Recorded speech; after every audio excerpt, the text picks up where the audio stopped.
Bonsoir à tous. Voici donc la deuxième partie du cours de cinématique du solide auquel on va s'intéresser aujourd'hui. Alors cette partie de cours ne sera pas reprise, on fera des exercices d'application mardi et donc je vous encourage vivement à reprendre l'ensemble des éléments qu'on va noter aujourd'hui et à suivre cette vidéo. Je vais essayer de faire le plus clair et le plus succinct possible puisque vous n'aurez pas l'occasion donc de poser des questions en temps réel. L'idée de ce qu'on va voir aujourd'hui est d'essayer de voir ce qui se passe dans le cas d'un contact entre deux solides, pour un contact qui est soit un contact de nature ponctuelle, soit un contact de nature linéique éventuellement quand c'est un cylindre sur un plan. Ce sera en particulier d'un contact ponctuel, on imagine une sphère et une autre sphère, voilà, deux solides en contact sur un seul point de contact. Hop, voilà, on a un unique point de contact entre les deux. Et il peut se passer finalement différents phénomènes au point de contact puisque les deux solides peuvent rouler l'un sur l'autre ou peuvent glisser l'un contre l'autre en fonction des situations. Donc ce qui va nous intéresser, c'est d'essayer de modéliser le phénomène au niveau du contact entre les deux sphères ici, ou si je prends un solide de révolution, je peux prendre par exemple un cylindre qui roule sur un plan, et essayer de voir ce que ça raconte, ce qui se passe au niveau du point de contact qui se trouve quelque part par ici. Donc on va supposer deux solides qui sont vis-à-vis, S1 et S2, en un point de contact. On va supposer qu'il y a un unique point qu'on va appeler le point I, qui est le point de contact commun aux deux solides. Ce point I est ce qu'on appelle le point géométrique, on a déjà parlé. Le point géométrique de contact, ça veut dire que physiquement il n'est fixé ni sur un solide ni sur l'autre, puisqu'en fonction de l'évolution du contact entre les deux, bien évidemment, eh bien je peux me retrouver avec un solide, un point I qui évolue soit sur l'un, soit sur l'autre, soit sur les deux. En tout cas, mathématiquement, on peut facilement imaginer qu'il existe un plan qu'on va noter tout le long de ce cours pi, qui est un plan qui est à la fois tangent et à S1 et à S2. C'est une nécessité puisqu'effectivement ces deux formes ici sont forcément convexes à l'endroit du contact et donc vont avoir un plan tangent qui est à la fois commun à l'un et à l'autre et qui s'appuie sur un des profils et sur l'autre profil. Ce plan pi, on va lui donner une direction particulière qu'on va noter N12. N12 sera la normale au plan tangent commun. D'accord, c'est la normale à ce fameux plan qui est le plan tangent commun à S1 et à S2.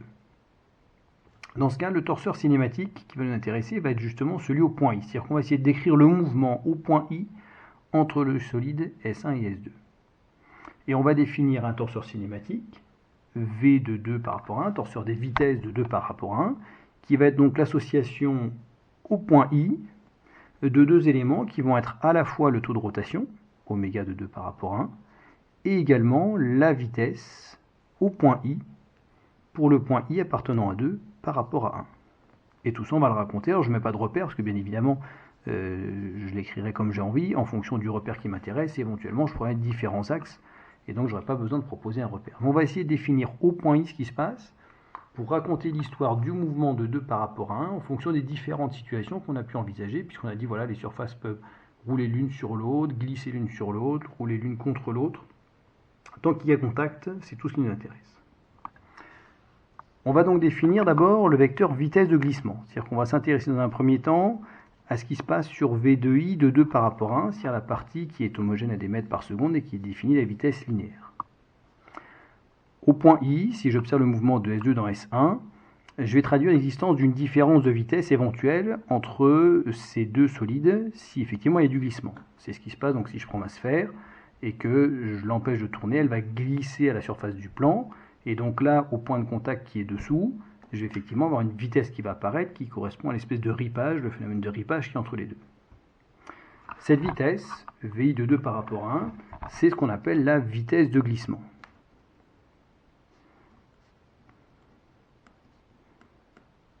Qu'on notera en général V indice petit g pour vitesse de glissement.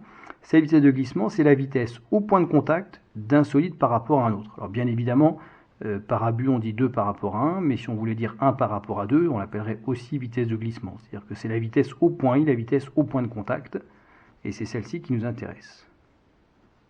Peu importe l'ordre des deux solides. Comment est-ce qu'on écrit cette vitesse au point I de 2 par rapport à 1 ? Eh bien, si j'écris ma composition des vitesses, qu'on a écrit dans les cours précédents en cinématique du solide, je peux passer par le référentiel 0 au milieu, et dire que c'est V de I de 2 par rapport à 0, plus V de I de 0 par rapport à 1. Ça, c'est toujours vrai. Et donc là, c'est intéressant. Pourquoi? Parce que finalement, ça veut dire que c'est V de I de 2 dans 0 moins V de I de 1 dans 0. C'est-à-dire que finalement, c'est la différence entre deux vitesses absolues qui me permet d'évoquer la vitesse de glissement en fonction de la vitesse du point I observée de 2 dans le repère 0 et la vitesse du point I de 1 observée dans le repère 0. Deux vitesses absolues. Je peux également les exprimer en fonction de ces vitesses-là, puisque finalement, ça veut dire que si je veux avoir l'équivalent ici, je vais pouvoir m'arranger pour définir ça en fonction de ces vitesses-là. Cette vitesse, par défaut, est différente de 0.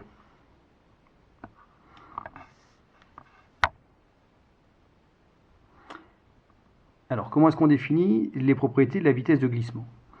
Je m'intéresse maintenant à ce qui se passe entre les deux solides. Ces deux solides, S1 et S2, finalement, je peux m'intéresser à l'évolution du point I observé dans S2 et l'évolution du point I observé dans le solide 1. Je vais donc pouvoir construire deux courbes qui correspondent aux trajectoires du point I observé dans le solide S2 et la trajectoire du point I observé dans le repère S1. Ce sont deux courbes qui sont forcément sur l'enveloppe du solide S2 et sur l'enveloppe du solide S1 et qui correspondent à l'évolution, l'ensemble des points que peut prendre le point I au cours du temps. Propriété de la vitesse, je sais que la vitesse est forcément tangente à la trajectoire. Ça veut dire que la vitesse V de I dans 1, la vitesse vue dans le solide 1, est tangente en I à cette fameuse courbe. De la même façon, je sais que la vitesse V de I dans 2 est également tangente, cette fois, à cette courbe.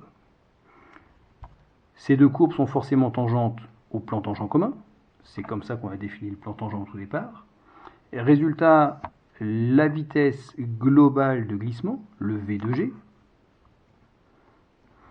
étant donné que c'est la différence de V de I dans 1 et de V de I dans 2, comme les deux sont dans le plan tangent commun, la différence est forcément également dans le plan tangent commun.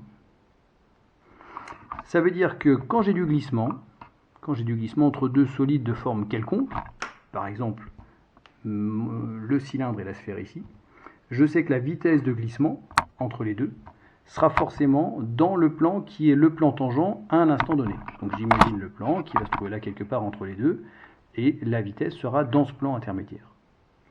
Donc c'est déjà une hypothèse forte, parce que ça veut dire que finalement, je suis capable, en fonction de la géométrie des deux corps, d'obtenir non pas la direction exacte, mais déjà une grande partie des directions de la vitesse de glissement, parce que je sais qu'elle est dans le plan tangent commun.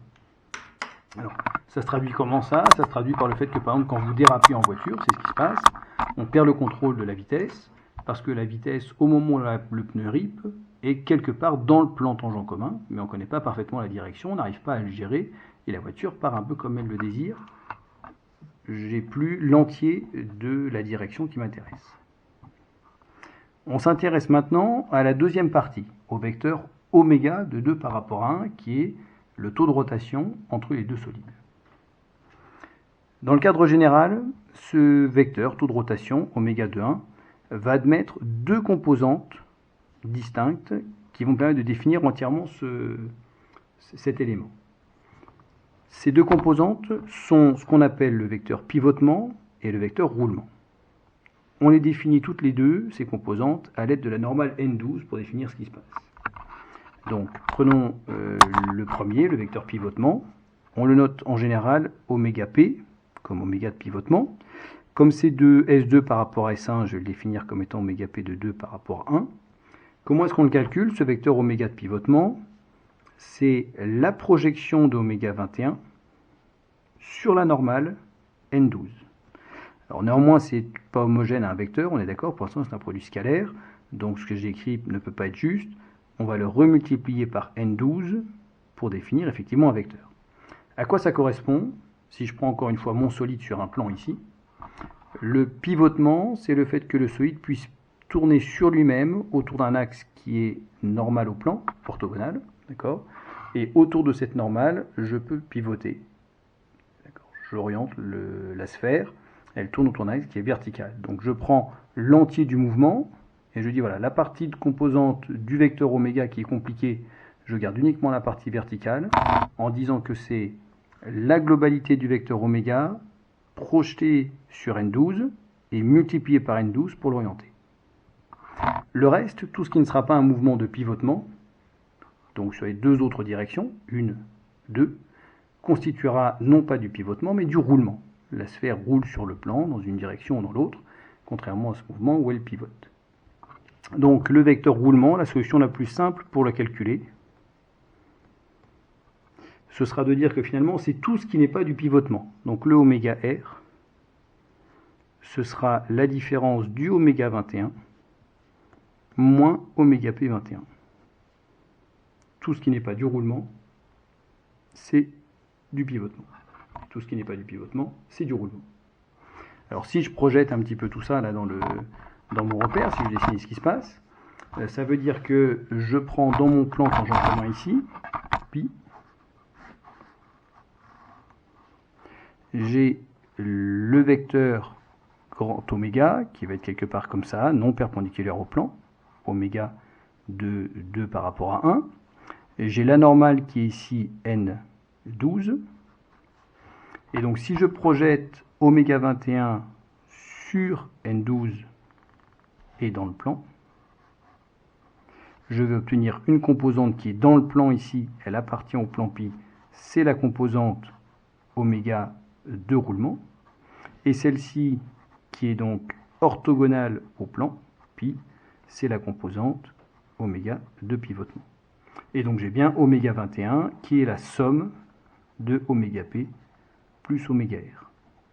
Si on vous donne encore une fois une illustration un petit peu synthétique de ce qui se passe dans une voiture, au moment où vous braquez les roues pour faire une manœuvre, vous faites du pivotement, vous orientez la roue autour d'un axe qui est à peu près vertical pour vous diriger vers la droite ou vers la gauche, et quand vous avancez ou quand vous reculez, vous utilisez du roulement pour vous déplacer.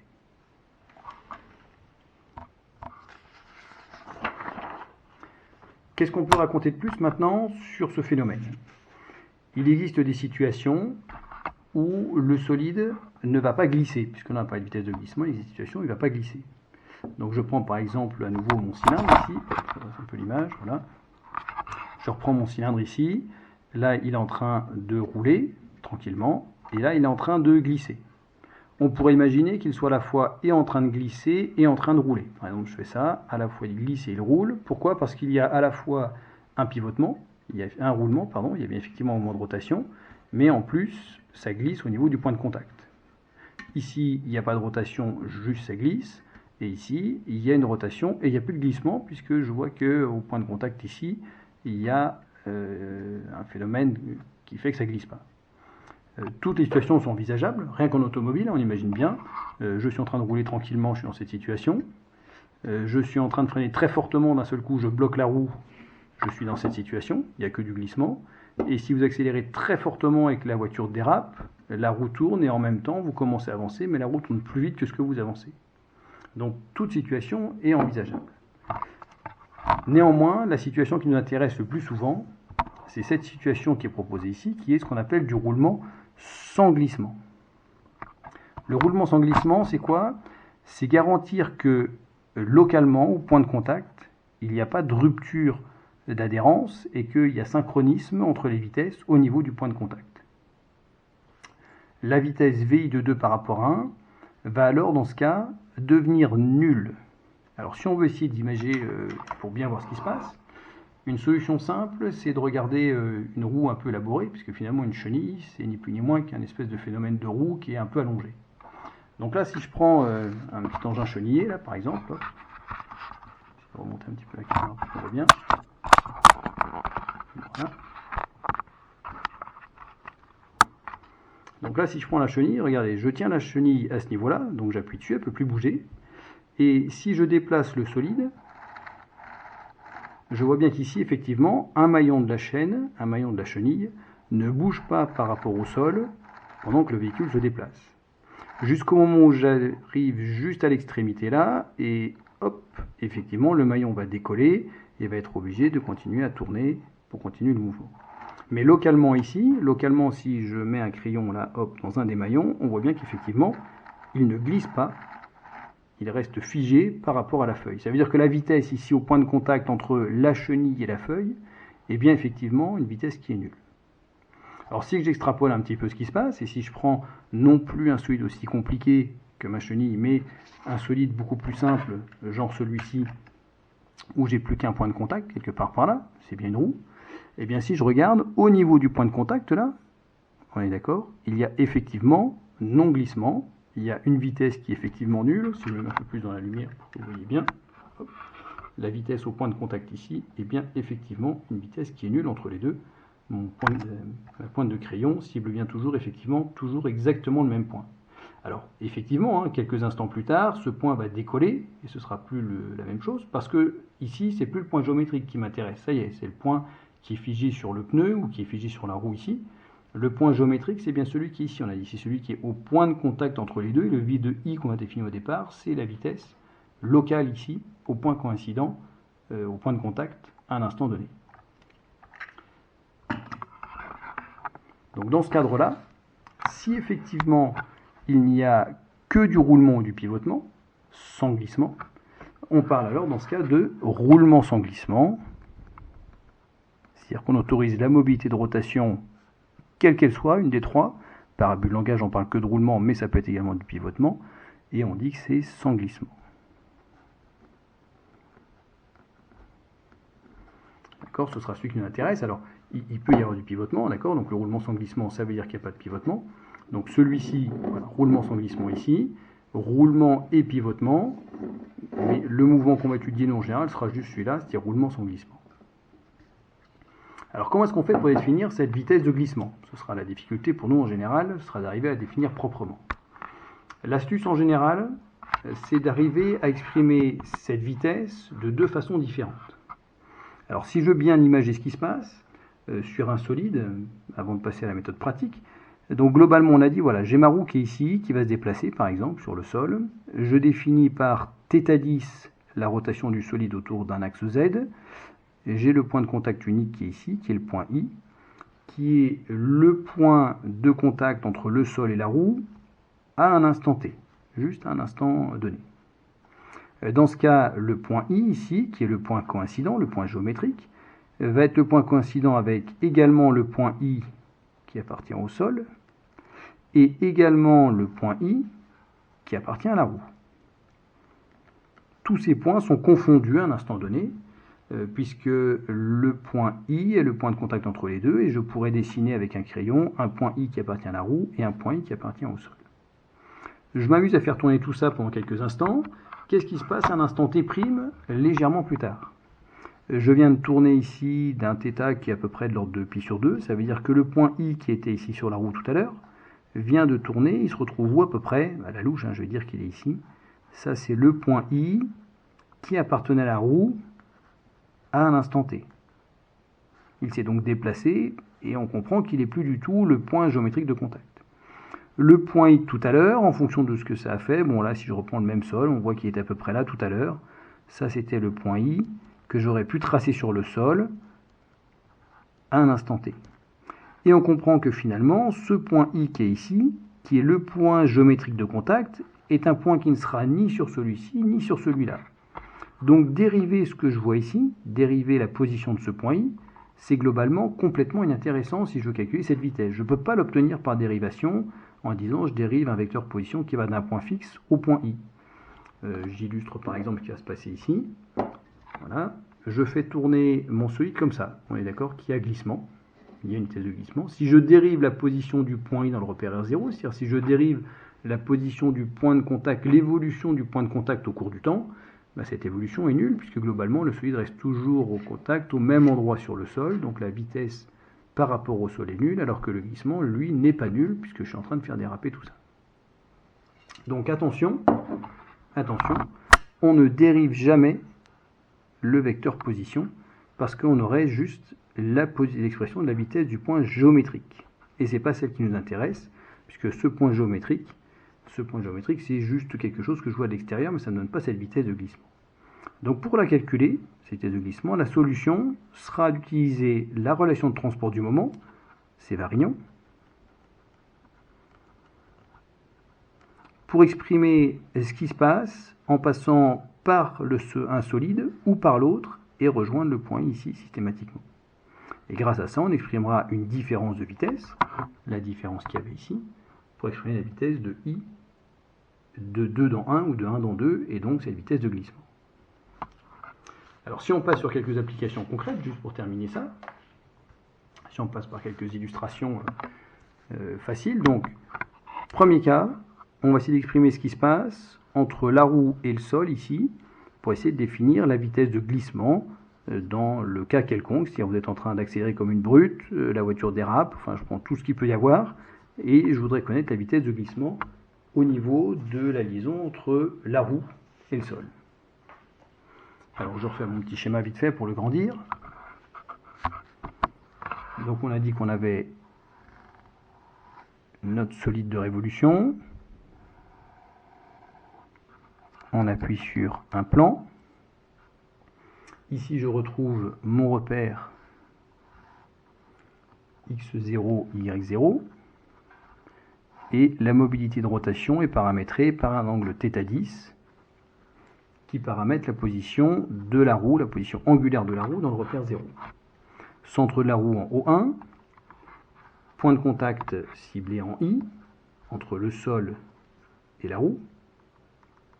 Roue qui possède un rayon qu'on a défini comme étant, par exemple, R, c'est pas donné, mais on va dire qu'elle est de rayon R, ça paraît pas mal. Et on rajoute ici, on a rajouté exprès pour qu'on puisse bien définir ça, une quantité qui est lambda, qui caractérise en fonction du temps la projection de la quantité O0 sur x0. Ça veut dire que de O0 1, pardon. Ça veut dire que O0 O1 scalaire x0 est égal à lambda de t. D'accord, j'ai bien paramétré ce qui m'intéressait. Et l'angle entre x0 et x1 est égal à θ10. D'accord, donc voilà, j'ai l'ensemble des paramètres. Je peux rajouter IO1 si vous voulez en disant que c'est R, Y0. Alors, comment est-ce que je fais pour avoir ces deux quantités? Première solution, je passe par une égalité de cinématique du point. Si on veut encore en faire, je peux faire un peu de cinématique du point, ce sera suffisant. Comment change cinématique du point? On a dit que ce qui m'intéresse, moi, c'est la vitesse du point I de la roue par rapport au sol. Dans ce cas, je peux l'écrire en fonction des vitesses des points géométriques dans R et dans S, en disant que c'est la vitesse du point I dans S moins la vitesse du point I dans R. S c'est le sol, on est d'accord?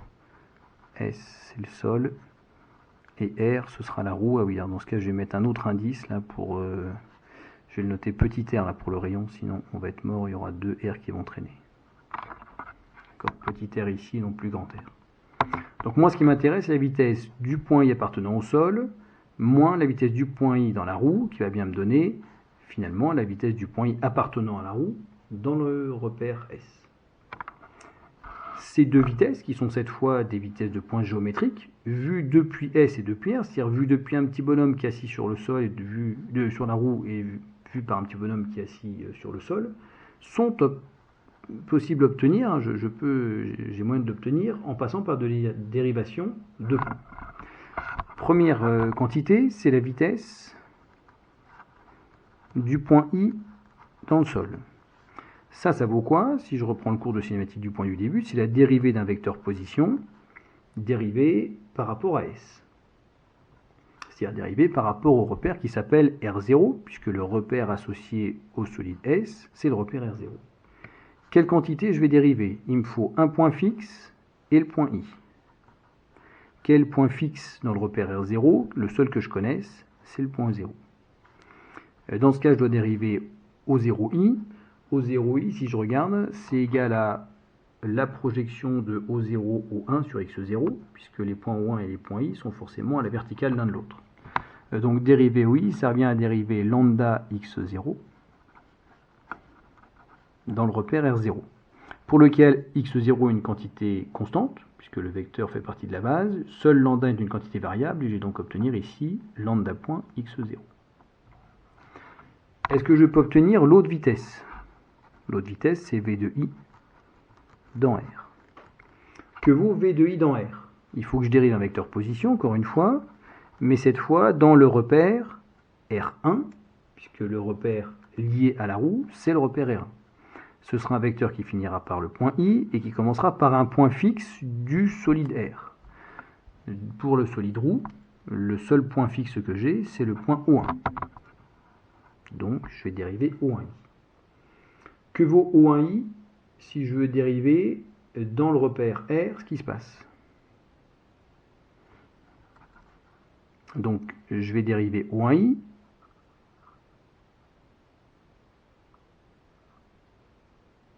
Qui vaut, O1i, je l'ai ici, RY0 sur dt dans R1.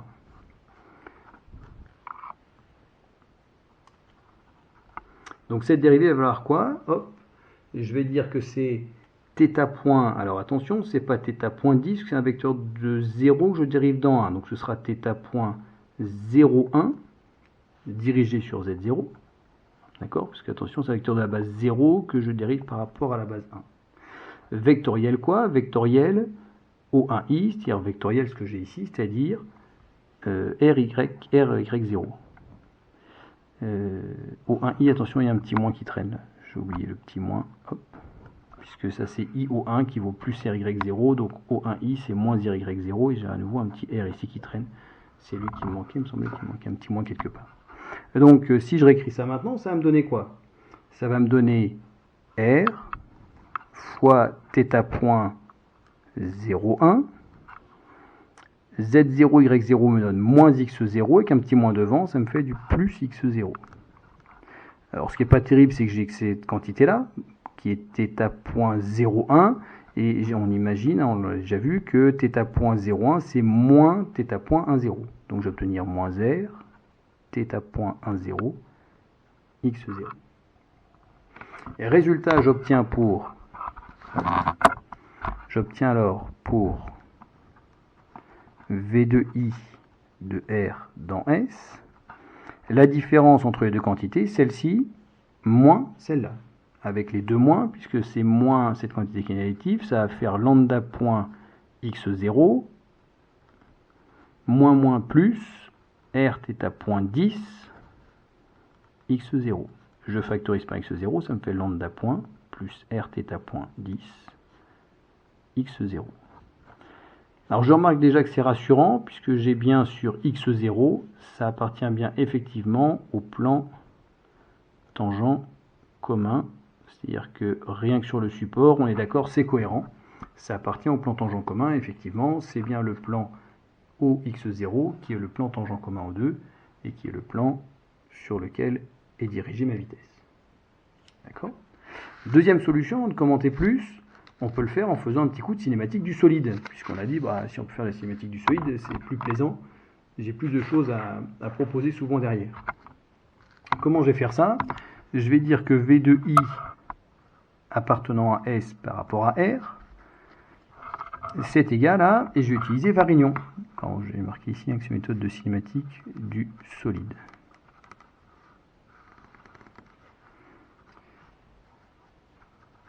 J'écris donc la vitesse qui m'intéresse, c'est V de I de S dans R, et je vais écrire Varignon. C'est la vitesse d'un autre point appartenant à S par rapport à R, plus un produit vectoriel entre le taux de rotation, oméga de S dans R, et le bipoint qui va m'intéresser, qui commencera par ce point, qui finira par I. Quel est celui qui va m'intéresser? Je n'ai pas 36 000 points faciles sur le mouvement de S dans R, sur le mouvement du sol par rapport à la roue, ou de la roue par rapport au sol. Le seul que j'ai vraiment facilement, c'est le point O1. Alors pour lequel, si je regarde, c'est vraiment pas terrible, parce que si je prends le mouvement de S dans R, de S dans R, de S dans R, la vitesse de O1 de S dans R, c'est pas trivial. Néanmoins, je vais la remplacer en changeant pas grand-chose. Je vais juste dire que c'est équivalent à dire que V de I appartenant à la roue par rapport au sol, qui est un mouvement que finalement j'envisage plus facilement. c'est la vitesse de O1 appartenant à la roue par rapport au sol, plus oméga de la roue par rapport au sol, vectoriel O1i. C'est-à-dire qu'au lieu de regarder le mouvement du sol par rapport à la roue, c'est-à-dire de s'asseoir sur la roue, c'est peut-être plus simple de raconter celui de la roue par rapport au sol. Les deux sont vrais. Ce sera à vous de choisir celle qui vous paraît la plus évidente au fur et à mesure du jeu. Dans celui-ci, c'est assez facile d'imaginer que celle-ci est plus pratique. Des fois, il faudra essayer de voir laquelle a l'air de s'imaginer plus facilement et de converger plus vite vers le résultat. Est-ce que je connais la vitesse de O1 appartenant à la roue par rapport au sol? Facile, hein, c'est ce qu'on a dit. Vu que la distance qui sépare ici, c'est lambda, dans ce cas, la vitesse de O1, c'est effectivement lambda point x0. C'est-à-dire que celui-ci, je le retrouve, c'est lambda point x0 que je retrouve du fait du mouvement là, du point O1 qui se promène tranquillement sur x0, puisqu'il est toujours à la même altitude. Plus quoi? Oméga de la roue par rapport au sol, on a dit lui, il vaut quoi? Il vaut θ.10 sur z0. Vectoriel O1i, que vaut O1i, moins r, y0. Je refais mon calcul, ça va me donner lambda point, je peux factoriser par x0 directement, puisque je fais z0 vectoriel y0, ça me donnera bien du x0. J'aurai r θ.10, et si je fais un petit coup de signe, z0 y0 moins x0, avec le moins, plus tout ça sur x0. Je retrouve bien en cinématique du solide, en utilisant Varignon, la même chose que par mes deux égalités de cinématique du point, que j'ai soustraites l'une à l'autre pour écrire mon égalité de cinématique du solide. Donc c'est rassurant, j'ai bien la même chose. On voit néanmoins que voilà, j'ai plus besoin de dériver directement, je peux utiliser ça, ça marchera souvent bien mieux. Petit commentaire, on a déjà vu tout à l'heure qu'effectivement la vitesse est bien dans le plan tangent commun. Est-ce qu'on peut faire une interprétation supplémentaire? On suppose, on a dit, comme sur le petit véhicule, qu'il y a roulement sans glissement à ce niveau-là. D'accord? C'est-à-dire qu'on va supposer qu'effectivement, il n'y a pas de glissement et qu'il y a adhérence au point de contact. S'il y a du roulement sans glissement, qu'est-ce qui se passe? Donc là, ça c'est la réponse à la question du sujet. On vous disait, est-ce qu'on peut évaluer la vitesse de glissement entre les deux? S'il y a roulement sans glissement, comment ça se traduit? On a dit que s'il y avait roulement sans glissement, la vitesse au point de contact était nulle. Ça équivaut donc à dire que s'il y a roulement sans glissement, lambda point plus r θ.10 est égal à 0. Ce qui veut donc dire que la quantité lambda point est égale à moins r θ.10. Alors déjà, on remarque que c'est bien homogène, puisque ça c'est bien des mètres par seconde, lambda point, ça c'est des mètres, ça c'est des radians par seconde, donc on est cohérent. Alors on a une vitesse qui est bien dans le plan tangent commun quand il y avait glissement. S'il n'y a pas de glissement, mais dans ce cadre-là aussi c'est homogène, on va vérifier qu'en plus ici le signe devient cohérent. Je reprends l'exemple de mon solide qui est là. On a dit qu'il était sur le plan. Si θ.10 est positif, θ.10 est positif, c'est-à-dire s'il grandit, l'angle θ10, donc dans ce cas j'ai une rotation qui va bien être trigonométrique. Okay. Pour une rotation trigonométrique, s'il n'y a pas de glissement ici, vers où s'en va le solide? Je fais l'essai s'il y en a qui en doutent. Je prends le solide, je fais une rotation trigonométrique. Le solide va s'en aller vers la gauche. Ça veut dire que la quantité lambda point va bien effectivement diminuer au fur et à mesure que la roue va s'en aller dans une rotation positive. D'accord? Donc effectivement, pour un θ.10 positif, on a un lambda point qui est négatif. C'est effectivement cohérent.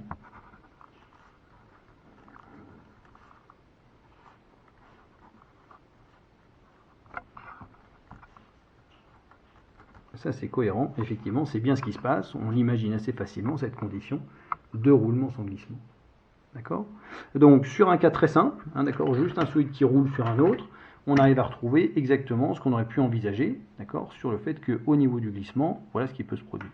Et si vous êtes sur un véhicule qui accélère très fortement, et où donc on va combiner à la fois de la rotation et du glissement, d'accord, donc on est en train d'accélérer très fort, eh bien on a un glissement qui va être non nul, et je connais la quantité de ripage, la quantité de dérapage qu'il va y avoir sous le pneu, ici, et c'est ce qu'on va qualifier par cette quantité V de I de R dans S, si le lambda point et θ point sont définis et qu'il n'y a pas roulement sans glissement.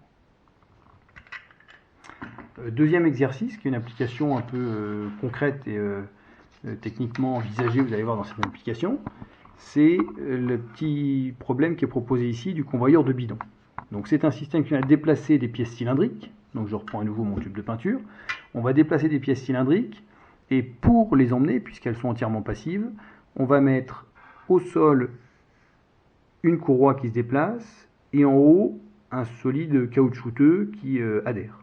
Alors pour l'application plus facile là, dans mon cadre, on va supposer que le bâti est en bas et que la courroie qui est ma main est dessus. D'accord ? Et donc on va essayer de voir quelle est la vitesse de déplacement du cylindre en fonction de la vitesse de la courroie, puisqu'évidemment c'est ce qui va nous intéresser. Alors je reprends à nouveau le petit schéma pour pouvoir dessiner dessus, et puis à la fin comme ça on va faire une petite construction qui va être comprendre ce qui se passe. Je dessine mon solide.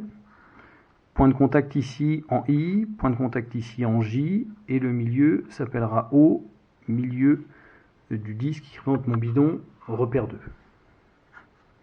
J'ai mon repère X0, Y0. Le bidon a un diamètre que je vais appeler grand R. Et dessous, je mets un système avec une courroie, donc un élément souple, d'accord, qui vient s'enrouler sur les deux poulies, avec une vitesse de défilement que j'ai notée V.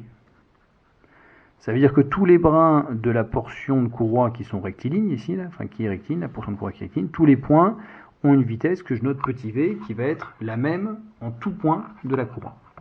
Chaque point a la même vitesse. Ce tapis s'appelle 1 et en haut j'ai le bâti que je note 0. La question porte sur la vitesse uniquement du point O de 2 dans 0. C'est-à-dire on veut connaître la vitesse du centre géométrique du volume par rapport à la vitesse de la courroie qui va être l'actionneur qui va piloter l'ensemble de la machine. Comment est-ce qu'on fait pour définir ça? Donc c'est ce qu'on vous a mis dans la méthode pratique. Il faut arriver à définir en général donc la même vitesse de deux façons différentes. Je vais essayer de définir cette vitesse de deux façons différentes en passant à la fois par ce qui se passe en I puis par ce qui se passe en J. Alors, d'entrée de jeu, prenez le temps toujours de faire comme ça. Première étape, on exprime toutes les conditions de roulement sans glissement. Pourquoi je vais l'exprimer toutes? Donc là, en l'occurrence, il y aura un S. Toutes les liaisons simples, vous allez les retrouver. Dès qu'il y aura des liaisons pivots, dès qu'il y aura des liaisons linéaires annulaires, des rotules, des glissières, ça ne va pas être évident. Le symbole cinématique que vous avez proposé fera que vous n'oublierez pas ces liaisons. Par contre, tous ces petits contacts là, ponctuels, ces conditions de roulement sans glissement qui vont exister quand il y aura des engrenages, ce genre de choses, vous allez souvent les faire passer à la trappe et à la fin, il va vous manquer une équation qui est en fait l'équation donnée par les conditions de roulement sans glissement. Donc commencez par les écrire tout de suite pour être sûr de ne pas les oublier. J'aurai un premier roulement sans glissement qui se place au point I, première condition, et puis j'en aurai un deuxième qui va être la condition de roulement sans glissement au point J. Comment s'écrivent ces deux conditions de roulement sans glissement? En I, ce sera donc la vitesse de I de quelque chose par quelque chose, et en J sera la vitesse du point J, point géométrique, de quelque chose par rapport à quelque chose. J'écris tout de suite des points coïncidents qui m'intéressent, ce sera quoi? Si la vitesse du point I et le mouvement est entre 2 et 0 au point I, donc je vais exprimer la quantité sur le torseur cinématique qui correspond à la vitesse entre 2 et 0. Dans mon torseur cinématique, la composante de moment qui serait V2I2, 2 dans 0, est une quantité qui est nulle. Je traduis le roulement sans glissement. Au point J, il y a roulement sans glissement. Donc dans le torseur, le moment qui correspond à la vitesse de 2 par rapport à 1 serait également une quantité qui serait nulle. Si vous voulez mettre 1, 2 ou 0, 2, bien sûr ça marche. Ça ne changera rien à la fin, on s'en doute bien. D'accord ? Et on va exprimer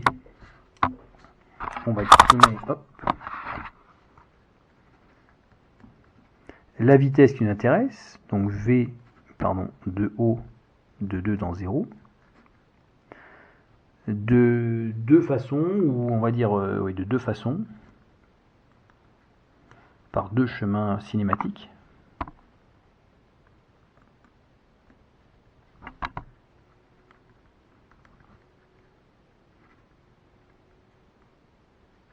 Différents. C'est-à-dire qu'on va passer dans un premier temps en disant, voilà, pour calculer V de O, je peux partir de 0 pour aller vers 2, et pour aller au point O, je peux partir de 1 et aller vers 2. D'accord? Ce sont les deux chemins, il y en a un qui part d'en haut et un qui part d'en bas. Si j'ai mon petit graphe des liaisons, on imagine bien, il y a 0 qui est en contact avec 2, 2 en contact avec 1 en contact avec 0, c'est une chaîne fermée. Et donc soit je fais 0, 2, soit je fais 0, 1, 2. Ce sont les deux solutions envisageables. Donc, premier cadre, je vais aller exprimer V de haut. Je vais aller exprimer V de haut de 2 dans 0. En passant par, je vais passer par exemple par ce qui se passe au niveau du point de contact en I. Je sais que Varignon me dit que c'est V de I de 2 dans 0, plus quoi? Plus oméga de 0, vectoriel IO. Que vaut cette vitesse? C'est marqué en haut, la vitesse de I de 2 dans 0, elle est nulle. Alors attention, je justifie bien, pourquoi? Parce qu'il y a roulement sans glissement en I. Attention, il ne se trouve pas que c'est le point est fixe ou qu'il appartient ou des choses comme ça. Non, la raison, c'est pas parce que I appartient à 2, il y appartient forcément. Il n'est pas forcément fixe sur 2 ni sur 0. Cette vitesse est nulle parce que le mouvement relatif ici en I me donne une vitesse qui est nulle. Et résultat, il me reste uniquement à calculer quoi? Oméga de 0. Oméga de 0, il vaut quoi? Alors effectivement, cette fois, il va falloir paramétrer un petit peu un angle. Je n'ai pas le choix. Ce sera donc θ.2 sur Z0, qui correspondrait à la mobilité angulaire de 2 dans 0. Vectoriel quoi? Vectoriel IO. Que vaut IO? IO, il vaut moins R, Y0. Je fais mon calcul, ça me donne quoi pour V de haut de 2 dans 0? Il me restera du R, θ.20, R, θ.20. Z0, Y0 me donne moins X0, avec un moins, ça fait plus X0. Première vitesse que je viens de calculer. Est-ce que je peux maintenant calculer cette vitesse, V de haut de 2 dans 0, toujours la même, mais en passant par l'autre chemin. Donc cette fois, je vais passer par ce qui se passe au niveau de 1. Donc je vais dire que c'est la vitesse quelque part par là, que je vais essayer de combiner. Finalement, donc ça c'est quoi? C'est la vitesse de J, de 2 dans 0, c'est-à-dire que j'ai passé par le contact avec la courroie, plus quoi? Plus oméga de 0, vectoriel quoi? JO. Est-ce que je peux exprimer cette vitesse? Alors attention, cette fois V de J de 2 dans 0 n'est pas nul. Par contre, je sais que V de J de 2 dans 0, c'est effectivement, du fait de l'égalité que j'avais là, que je peux écrire différemment, ça c'est V de J appartenant à 2 dans 0, moins V de J appartenant à 1 par rapport à 0. Et cette vitesse-là, V de J de 1 dans 0, ça je le connais, ça vaut quoi? C'est la quantité que j'ai notée V, petit v, la vitesse, sur x0, c'est le défilement de la courroie. Et résultat, je réinvestis ça ici, V de J de 2 dans 0. Je réécris ce qu'il y a là, composition du fait du roulement sans glissement ou pas, c'est V de J de 2 dans 1, plus V de J de 1 dans 0. Or, par roulement sans glissement, cette première vitesse ici, est nulle.